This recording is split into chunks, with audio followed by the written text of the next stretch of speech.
ہم کریں گے ہر مظلوم کی حمایت۔ بسم اللہ الرحمن الرحیم، السلام علیکم، میں ہوں حرین فاطمہ اور آپ دیکھ رہے ہیں حمایتی نیوز HD چینل۔ نظر ڈالتے ہیں آج کی اہم خبروں پر۔ جنوبی وزیرستان کے علاقے راگزائی میں ایک افسوسناک واقعہ پیش آیا، جہاں ایک راکٹ گولی پھٹنے سے 2 کم عمر بچے شدید زخمی ہو گئے۔ زخمیوں میں امداد اللہ والد میر احمد اور منیر والد رومان شامل ہیں۔ حادثے کے فوراً بعد دونوں زخمی بچوں کو ابتدائی امداد کے لیے ہیڈ کوارٹر ہاسپٹل وانا منتقل کیا گیا۔ ذرائع کے مطابق ایک کی حالت نازک ہونے کے باعث اسے فوری طور پر ڈیرہ اسماعیل خان کے بڑے ہاسپٹل ریفر کیا گیا۔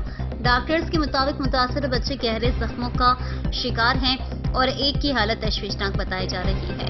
علاقے میں ایسے واقعات پہلے بھی پیش آ چکے ہیں، جہاں دھماکہ خیز مواد کی وجہ سے انسانی جانوں کا نقصان ہوا ہے۔